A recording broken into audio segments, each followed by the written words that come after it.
It's time for the greatest game in the universe. Football season is back, friends, and with it, the start of the Premier League, the world's most popular football league. 20 teams will be vying for the 2025/26 title once again, and everyone is wondering who's going to come out on top. In this video, we'll be giving it a go at guessing who will be the top team come May 2026, starting from the 10th team.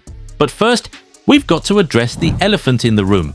No, really, a literal elephant is in the room. We're talking about Côte d'Ivoire, nicknamed the Elephants, who will be defending their African Cup of Nations title in Morocco from the 21st of December 2025 to the 18th of January 2026, right in the middle of the 2025/26 football season.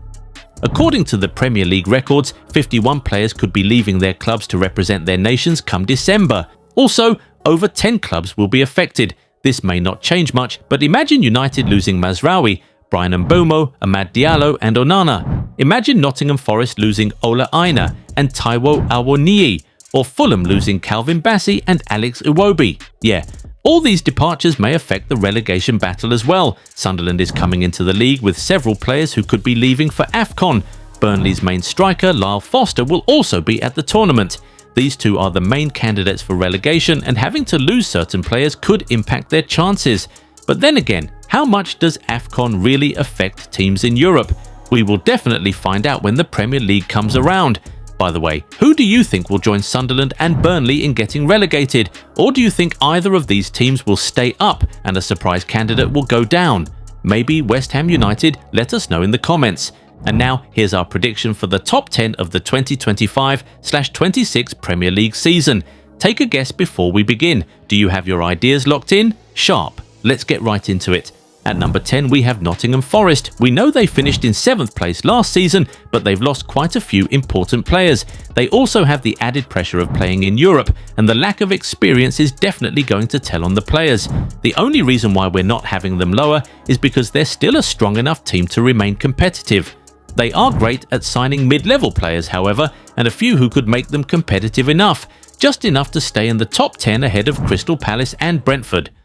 Brighton and Hove Albion are our pick for 9th place because they're free from Europe. They've already done what they do, sign players who could turn out to be stars. If they lose Carlos Baleba after this video goes up, then they will not be losing any players to AFCON as well, making them strong enough to challenge for mid-table as they always have. In truth, we see them possibly returning to Europe, but 9th place is the most realistic position we could place them in, and that's because of the other contender, whom you probably have guessed by now. One of those contenders is Manchester United. There will be improvement at Old Trafford, but we don't see them improving enough to get past 8th place. Benjamin Šeško is now at the club, and things are looking up for them, but the same thing was said when Rasmus Højlund joined them 2 seasons ago.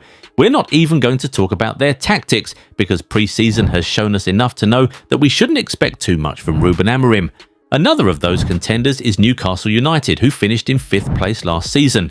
We have them finishing in 7th place this time around for 2 major reasons. One is that Aston Villa are looking much better than they were last season. Unai Emery has grown into his role. The multiple-time Europa League winning manager and his team are getting better at handling the pressure of title chasers.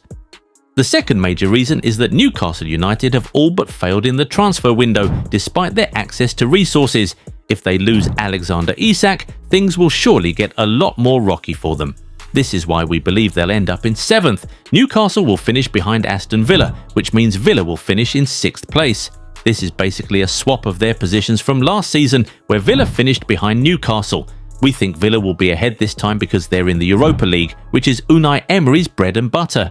Newcastle, meanwhile, will be a little distracted with their Champions League place and trying to win another title again, just like they did last time, allowing Unai Emery, who's already mastered being where his team currently are, to sneak up on them and steal their spot.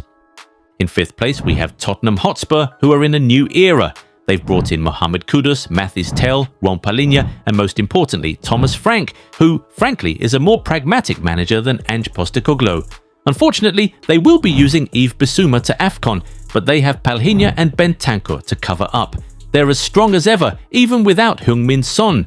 And now, with Frank at the helm, they'll be ready to challenge. Their problem is the other teams ahead of them, which you probably guessed by now. The first of those teams is Arsenal. Yep, we believe that the mighty Gunners will finish 4th this time around. Now, hold on a minute before you come for our heads. You see, everyone expects Arsenal to take their spot in second place again. Mikel Arteta has addressed past weaknesses with his signings. Gyökeres's addition will especially add a new dimension to Arsenal's attack. The thing is, Chelsea, Liverpool and City are looking stronger and more put together. Arteta will struggle, and that is why we see Arsenal finishing in 4th. Finishing 3rd will be the defending champions Liverpool. Last season was great, but we can't shake the feeling that they had lots of luck, and even though they have strengthened their side significantly, we don't think they'll be as lucky. Most significantly, they will be losing Mo Salah, the backbone of their attack, to AFCON. It's going to be harder for Slot to figure things out this time around, even with all the new signings at his disposal. If the rest of the league does not prepare adequately for them though, don't be surprised to see them running away with the trophy by April again. The FIFA Club World Cup winners Chelsea will finish 2nd. Their signings have been great really. Juan Pedro, Jamie Bino-Gittens, Esteban Willian, Liam Delap, Jorel Hato and Dario Esugo. Because of these moves in the transfer window, Opta gave them an 8.8% title probability and a good chance at the top 4. Also, Chelsea have a history of winning big trophies under Italian managers, Carlo Ancelotti, Roberto Di Matteo and now Enzo Maresca. They could very well win the competition, but we cannot shake the feeling that they're not ready just yet, and that is because of Manchester City, managed by Maresca's former boss, Pep Guardiola. City will return to the top. Throughout Pep's career, he has never gone more than one season without the league title.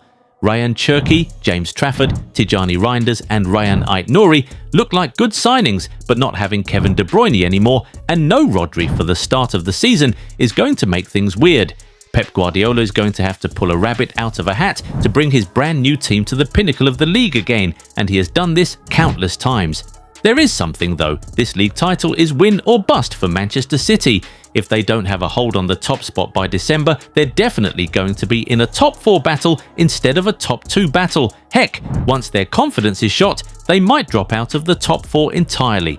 So yeah, Pep to win it all, or completely flop to 4th or 5th place. Now that's a dilemma. And there we have it, our top 10 final table for the 2025/26 Premier League season, with Manchester City back at the pinnacle. So many things can change to make this prediction null and void, but we feel strongly about this one. So let us know what you think. Will Manchester City win the league again? Do you think Manchester United will still remain outside the top 10? Let us know in the comments. We would also love to read your top 10 predictions. Your comments always entertain us, so let us know what you think. Catch you in the next video. Bye. Well, you've asked for it and we've finally delivered. Relive the glory days with the most iconic designs in football history. Whether you're a fan of classic club colours or legendary international strips, we've got something to ignite your nostalgia. Perfect for match days, casual wear or adding to your collection. Shop the new retro range now at goal90.shop. Massive discounts await.